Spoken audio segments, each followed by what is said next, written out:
할렐루야. 오늘도 거룩한 주님께서 우리의 삶의 자리에서 우리에게 간섭하시고 합당한 은혜와 복으로 채워주시는 줄로 믿습니다. 그 십자가 은혜와 복음 아래에서 승리하는 저 여러분 되시기를 바랍니다. 지금으로부터 140년 전 1885년 4월 5일 부활절 아침에 인천 제물포항에 20대 중반의 백인 청년 2명과 한 명의 부인이 들어왔습니다.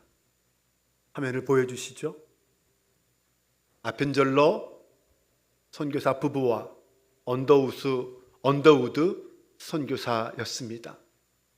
당신의 제물포항은 저런 모습이었습니다. 그들이 뿌린 작은 복음의 씨앗 덕분에 140년이 지난 지금 한국은 이제 전 세계에 복음을 전하는 당당한 선교 국가가 되었습니다. 2023년 기준 한국교회가 파송한 선교사는 171개국에 21,621명입니다. 한국감리교회가 파송한 선교사는 83개국 759가정에 1,335명의 선교사가 파송되어 있습니다. 선교 역사 100여 년 만에 거둔 이 모든 기적과 같은 역사는 모두가 하나님의 은혜인 줄로 믿습니다. 오늘은 감리교 한국 선교 140주년 기념 주일을 맞이하여 모든 감리교회가 같은 말씀을 나누며 기념 주일 예배를 드리고 있습니다. 감리회 선교 140주년을 맞이한 우리 한국 감리교회는 140년이라는 시간이 지났음에도 불구하고 한 가지 변하지 않는 진리를 간직하고 있습니다. 그것은 바로 예수 그리스도가 우리에게 전해준 복음입니다.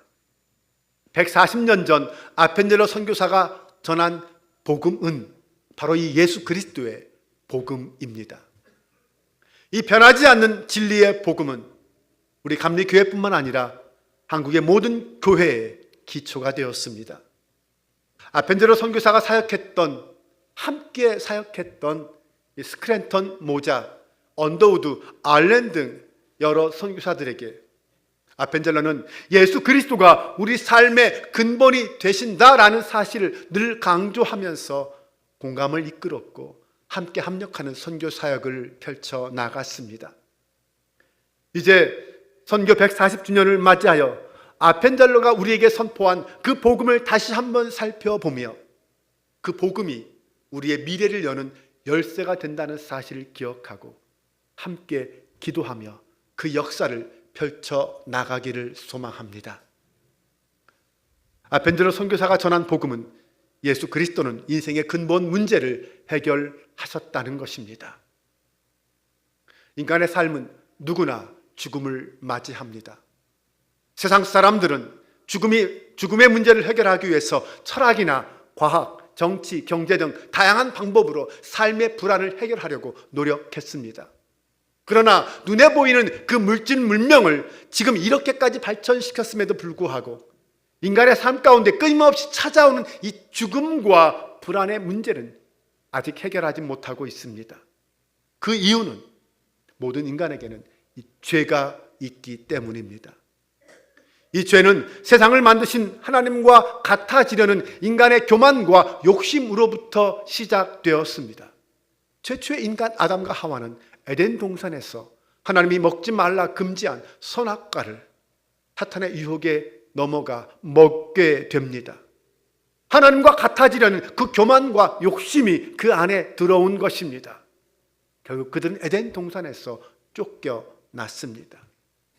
하지만 하나님께서는 그런 인간의 죄를 해결하기 위해서 예수 그리스도를 구원자를 이 땅에 보내시겠다고 약속해 주셨습니다. 그리고 최초의 그 약속은 창세기 3장 15절에 기록되어져 있습니다. 내가 너로 여자와 원수가 되게 하고 너희 자손을 여자의 자손과 원수가 되게 하겠다. 여자의 자손은 너의 머리를 상하게 하고 너는 여자의 자손의 발꿈치를 상하게 할 것이다. 이 말씀은 예수님께서 뱀에게 주신 징계의 말씀이고 예언의 말씀이기도 합니다.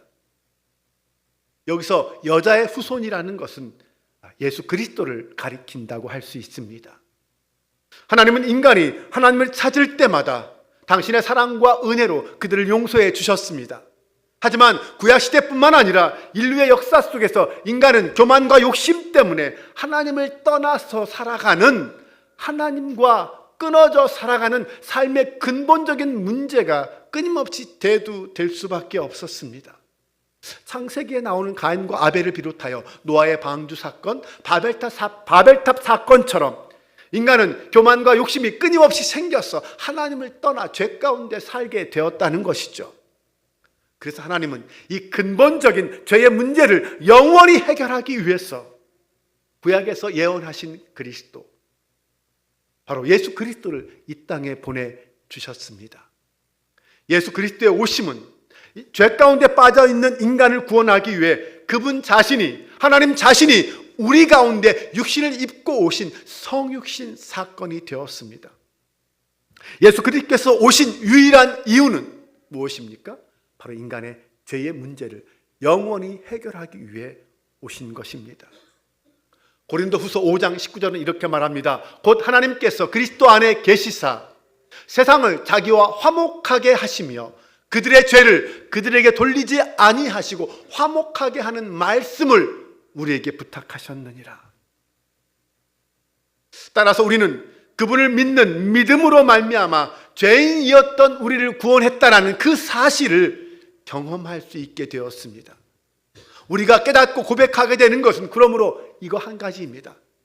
한 가지 아는 것은 내가 맹인으로 있다가 지금 보는 그것입니다. 여러분, 이 고백은 누가 한 것입니까? 이 고백은 실로암가에서 그의 눈을 뜨게 된 한 맹인이 고백했던 이야기입니다. 그는 실로암에서 예수님을 만나고 그의 눈을 뜨게 되었습니다. 사람들이 그 사실을 알고는 어떻게 눈을 뜨게 되었냐 물었을 때 그는 자기가 어떻게 눈을 뜨게 되었는지, 어떻게 예수님을 만나서 어떻게 눈을 뜨게 되었는지를 이야기해 주었어요. 하지만 사람들은 믿지 않았습니다. 사람들은 예수님을 죄인이라고 불렀고 예수님의 치유 사역을 인정하지 않았습니다. 그때 그가 너무 답답해서 한 말이 바로 이거예요. 내가 다른 건 다 모르겠고 내가 한 가지 아는 게 있다.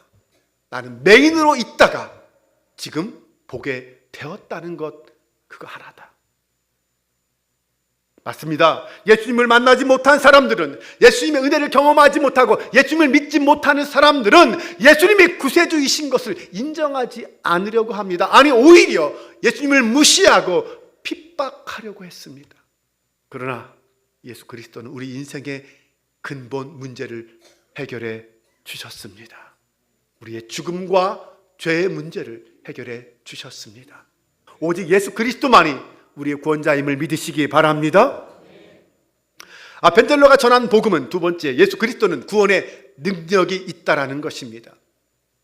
우리는 죄로 인해 하나님과 영원히 떨어져 살 수밖에 없는 존재가 되었지만 십자가에서 예수 그리스도는 완전한 희생 제물이 되셔서 우리의 죄를 대신하여 속량 제물이 되셨습니다.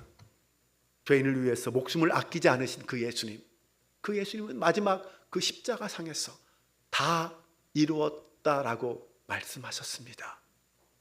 우리의 죄를 다 사하신 것이죠. 당신의 사명을 다 이루신 것입니다. 그 예수님은 완전히 죽으셨다가 3일 만에 부활하셨습니다. 그리고 수많은 사람들이 그 부활을 목격했습니다. 무덤을 지키던 자들도 예수님의 시신이 없어졌다고 증언했습니다. 하지만 제자들은 예수님을 직접 만났고 그 부활을 보았고 그 부활을 체험했습니다. 부활하신 주님은 우리의 구원자이십니다. 구원의 능력이 되신 그 예수 그리스도, 그분은 죽은 자들 가운데서 살아나셔서 잠자는 자들의 첫 열매가 되신 줄로 믿습니다. 그리고 그 영광은 영원 무궁히 계속될 것입니다.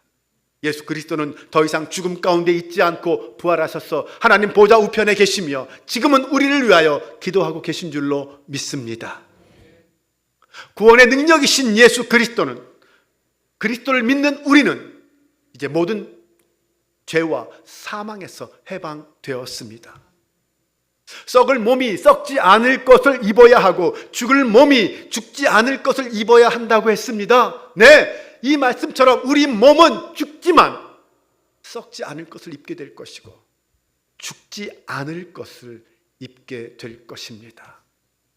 그러므로 우리는 이 땅에서조차도 그 모든 고통과 질병으로부터 해방된 존재로 살아갈 수 있게 되었습니다. 여러분, 질병을 두려워하지 말고 죽음을 두려워하지 마십시오. 우리는 이미 그것을 초월한 존재입니다. 세 번째로, 구원의 능력이신 예수 그리스도는 우리에게 하나님의 자녀가 되는 권세를 주셨습니다. 하나님의 자녀는 이 땅을 어떻게 살아갈까요? 하나님의 자녀는 이 세상을 사랑의 힘으로 살아갑니다. 그 사랑을 품에 안고 그 사랑을 품고 그 능력으로 살아가는 것입니다. 뿐만 아니라 하나님의 자녀는 늘 하나님과 동행하기 때문에 하나님이 주시는 평안을 누리며 살아갑니다. 우리는 예전에는 비천한 존재였습니다. 하지만 이제는 예수 그리스도 안에서 영광스러운 존재로 변화되었습니다. 그 영광은 하나님의 자녀로서 상속자가 된, 하나님 나라의 상속자가 되는 그 영광을 말합니다. 그러므로 오늘 우리의 이름은 하나님 나라에 기록되어 있는 줄로 믿습니다. 네 번째로, 우리는 이 세상에서 때로는 넘어지고 질그릇처럼 깨지기 쉬운 육체를 가지고 살아간다는 것입니다. 하지만 우리는 구원의 능력이신 예수 그리스도라는 그 값진 보물을 우리 안에 품고 있습니다. 우리는 때로는 이 땅을 살아가면서 시험에 들 때도 있고 넘어질 때도 있습니다. 하지만 그럼에도 하나님의 자녀라는 이 값진 계약서는 결코 변하지 않습니다. 우린 하나님의 자녀이기 때문에, 하나님 나라의 백성이기 때문에 성령이 우리 안에서 하나님의 자녀인 것을 끊임없이 증거합니다. 사방에서 그 아무리 어떠한 핍박과 고난이 몰려온다 할지라도, 때로는 내가 연약하여 넘어지고 쓰러진다 할지라도 예수 그리스도의 생명이 우리 안에 있기에 성령은 끊임없이 우리로 하여금 주님의 자녀임을 증거합니다. 하나님의 자녀임을 보여줍니다. 그래서 다섯 번째, 우리의 믿음이 약해질 때 성령은 우리로 하여금 회개하게 하십니다. 죄에 빠질 수 있고 때로는 하나님을 향하여 불신의 죄도 저지를 수 있지만 그때마다 성령은 우리 가운데 임재하셔서 우리로 하여금 회개하게 해 주십니다. 성령께서는 세상에서 방법을 찾는 것이 아니라 예수 그리스도 안에서 예수 그리스도를 통하여 당신의 뜻과 의로움을 찾게 만드십니다. 이것이 성령이 우리 안에서 행하시는 것이에요. 그래서 여러분, 두려워하지 마십시오. 때로는 실패하는 것 무서워하지 마십시오. 하나님은 다시 우리를 일으켜 주십니다. 실패할 때마다, 넘어졌을 때마다 다시 예수 그리스도의 이름을 부르며 일어서는 저와 여러분 될 수 있기를 바랍니다. 이미 성령은 우리 안에 세상을 이기는 힘을 주신 줄로 믿으시기 바랍니다. 마귀를 물리치고 세상과 싸워 이기는, 세상의 권세 잡은 자를 이기는 그 힘이, 그 능력이 우리 안에 있음을 믿으시기 바랍니다. 이렇게 해서 예수 그리스도는 구원의 능력이십니다.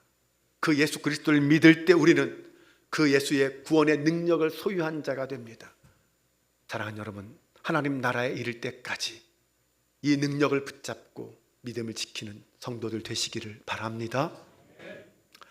아펜젤러가 전한 복음은 세 번째로, 우리는 선한 싸움을 싸워야 한다는 것입니다.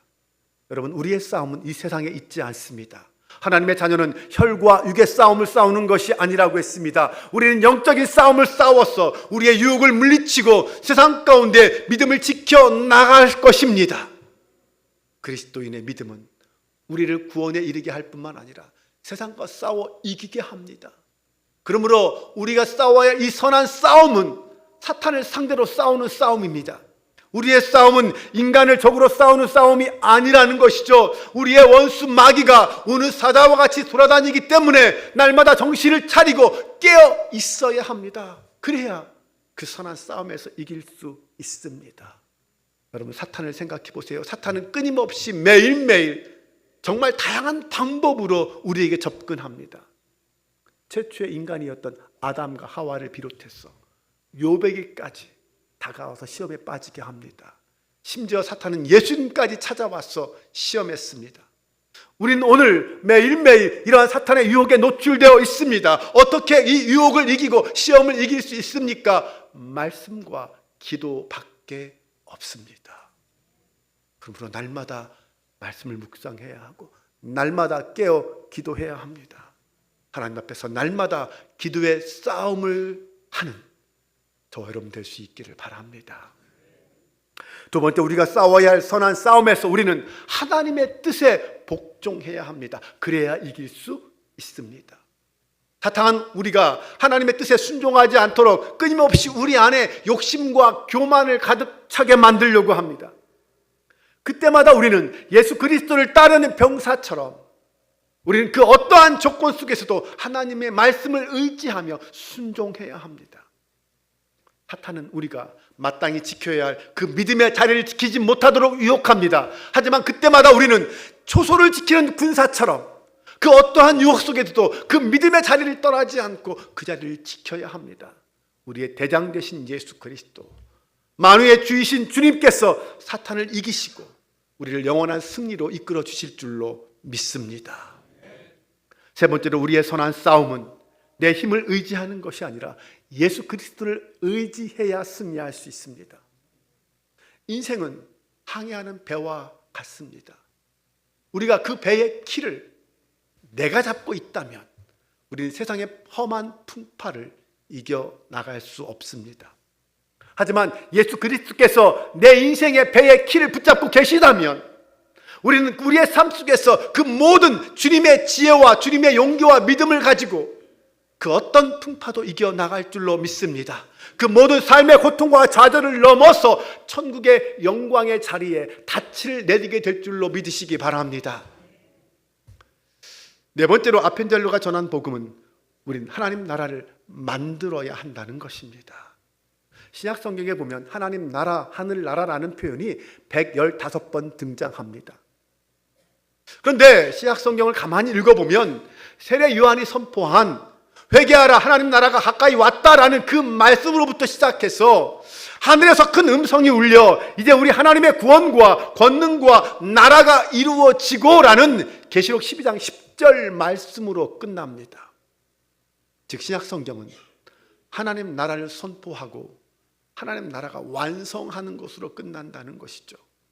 그러므로 우리의 신앙생활은 하나님 나라로 시작해서 하나님 나라를 완성하는 것으로 맞춰야 합니다. 그것이 우리 신앙생활의 모습입니다. 하나님 나라는 이 세상에 속한 나라가 아니라고 했습니다. 하나님 나라는 먹고 마시는 것을 위해 존재하는 나라가 아닙니다. 하나님 나라는 성령 안에서 누리는 의와 평강과 희락, 기쁨이 있는 곳이라고 했습니다. 따라서 우리의 선교 사역은 병원을 세워서 육신을 치료하는 것뿐만 아니라 예수 그리스도를 전하여 영적인 질병까지 치료하는 하나님 나라를 만들어가는 것이어야 합니다. 나아가 우리의 선교사역은 학교를 세우고 교육하는 것뿐만 아니라 모든 것의 지혜이신 예수 그리스도를 전하여서 이 세상을 섬기는 참된 지도자를 세우는 것까지 나아가야 합니다. 오늘날 우리의 선교사역은 구제와 봉사뿐만 아니라 예수 그리스도가 유일한 구세주라고 선포하며 나의 삶의 자리에서 하나님 나라를 세우는 것까지 나아가야 합니다. 하나님 나라는 세상적인 지위와 교육을 넘어섭니다. 하나님 나라는 세상의 구제와 봉사를 뛰어넘습니다. 하나님 나라는 하나님의 형상이 온전히 회복되는 이 세상을 말합니다. 우리는 예수 그리스도를 전파하며 하나님의 의로움과 평강과 기쁨이 이 세상 가운데 흘러 넘쳐서 왕이신 예수 그리스도께서 다스리시는 온전한 나라를 만들어 가야 합니다. 이것이 우리의 목표입니다. 사랑하는 여러분, 140년 전 이 땅을 찾아온 아펜젤러 선교사, 언더우드 선교사는 바로 그 일을 위해서 이 땅에 오셨습니다. 그가 전한 복음은 이것입니다. 죽음을 이기시고 부활하신 예수 그리스도께서 우리 인생의 모든 문제를 해결하셨고 그 부활의 능력이 성령을 통하여 우리 가운데 지금 역사하고 계시다는 것입니다. 이제 우리는 한국 선교 140주년을 기념하는 이 주일을 맞이하여 우리 인생의 근본 문제를 해결하시는 구원자이신 예수 그리스도를 나의 주님으로 고백할 수 있기를 축원합니다. 믿음의 선한 싸움을 끝까지 포기하지 않고 예수 그리스도를 온전히 의지함으로 승리할 수 있기를 축복합니다. 하나님의 뜻이 이루어지는 하나님 나라를 날마다 삶의 자리에서 선포할 수 있기를 바랍니다. 그리하여 우리 모두가 세상을 향한 또 한 사람의 아펜젤러 선교사가 될 수 있기를 바랍니다. 부활의 영광으로 세상의 죄와 사망을 이기신 예수 그리스도의 은총이 사랑하는 성도들 가운데 충만하시기를 바랍니다. 그리하여서 이 나라와 우리 한빛교회와 우리 모든 성도들의 가정이 시냇가에 버들같이 솟아나게 되기를 주님의 이름으로 간절히 축원합니다. 우리 함께 그 소원을 품고 기도 찬양하며 나아가겠습니다. 왕이신 나의 하나님, 내가 주를 높이고 영원히 주의 이름을 송축합니다. 우리의 왕 되신 주님, 우리의 그리스도이신 예수 그리스도, 그분만을 찬양하며 고백하길 원합니다.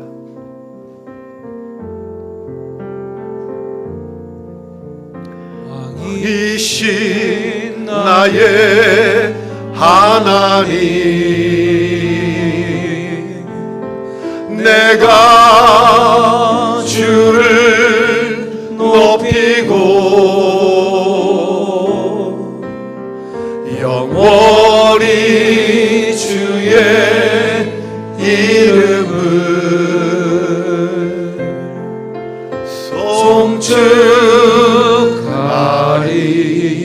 송축하리. 다시 한번 고백합니다. 왕이신 나의 하나님, 왕이신 나의 하나님, 내가 주를 높이고 내가 주를 높이고 영원히 주의 이름을 영원히 주의 이름을 송축하리이다.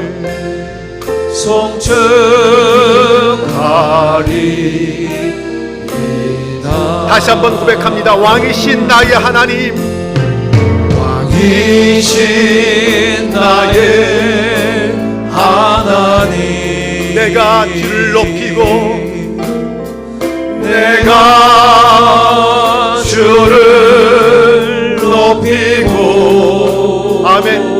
영원히 주의 이름을 영원히 주의 이름을 송축하리이다. 송축하리이다. 나 주님의 기쁨 되기 원하네.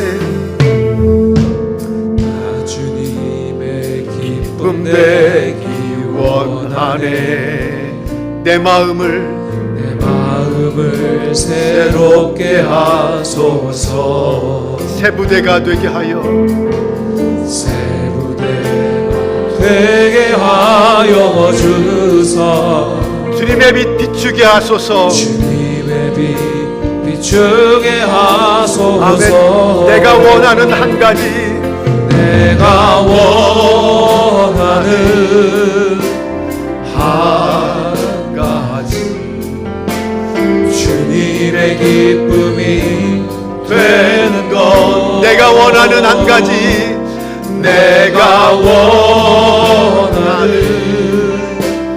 한 가지, 주님의 기쁨이 된. 내가 원하는 한 가지, 내가 원하는 한 가지, 주님의 기쁨이 된 것. 내가 원하는 한 가지, 주님의 기쁨이 되는 것. 우리 함께 이 시간 기도하길 원합니다. 140년 전 아펜젤러가 조선 땅에 와서 선포한 그 복음은 예수 그리스도가 우리의 구원자요 우리의 삶의 근원이시라는 것이었습니다. 오늘 우리도 예수님만을 나의 구원자로 선포하길 원합니다. 우리를 영원한 생명의 길로 인도하시는 분은 오직 예수님밖에 없습니다. 주님을 나의 왕으로 선포하며 주님의 기쁨 되는 믿음의 성도로 살게 하여 주옵소서. 다 같이 주여 한번 외치고 간절한 마음으로 기도합니다. 주여, 올해를 사랑하신 아버지 하나님, 140년 전 이 땅에 아펜젤러 선교사를 통하여 복음을 선포하게 하신 아버지 하나님, 이제 우리가 그 복음 안에 살아가게 하심에 감사합니다. 그 복음을 통하여 그 복음 안에서 예수 그리스도를 향한 믿음을 가지고 이 땅을 살아갑니다. 주님, 우리와 함께하여 주옵소서. 하나님의 영광의 자리에 들어가서 하나님을 바라며 기대하며 소망합니다. 우리와 함께하여 주옵소서. 오직 예수 그리스도만이 우리의 구원이라요 우리의 소망인 줄을 믿사옵나이다. 하나님 함께하여 주옵소서. 이 땅의 삶의 자리에서 아버지 하나님, 그 어떤 고난의 자리에서 그 어떤 순간 주님의 이름을 바라며 기도하며 주님의 영광을 향하여 나아가는 되게 하여 주옵소서. 성령께서 함께 주실 줄로 믿습니다. 주님 영광 받아 주옵소서.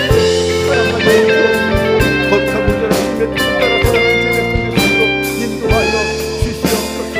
함께해 주실 줄로 믿사옵고 의지합니다. 아버지 하나님, 140년 전 아펜젤러 선교사가 이 땅에 와서 선포한 복음으로 오늘 우리가 여기에 있습니다. 절망과 고통의 시대에 갈 길 몰라 방황하던 우리 민족에게 예수 그리스도의 십자가의 길을 선포하기 위해 이 땅에 와서 복음을 전하고 민족의 근대화를 이끌고 끝내는 순교하신 아펜젤러 선교회의 그 선교사의 헌신과 희생을 잊지 말게 하옵소서. 오늘 우리도 오직 예수에게만 구원의 능력이 있음을 믿습니다. 예수님의 십자가를 통하여만 우리의 죄가 사하여지고 예수 그리스도를 믿음으로 말미암아 하나님의 은혜로 구원받음을 믿습니다. 이제 우리 감리교회가 하나님의 영광을 이 땅에 비추며 예수 그리스도의 복음의 증인으로 온전히 세워지기를 소망합니다. 이전의 연약함과 죄악을 회개하고 오직 복음, 오직 예수의 기치를 다시 들게 하여 주옵소서.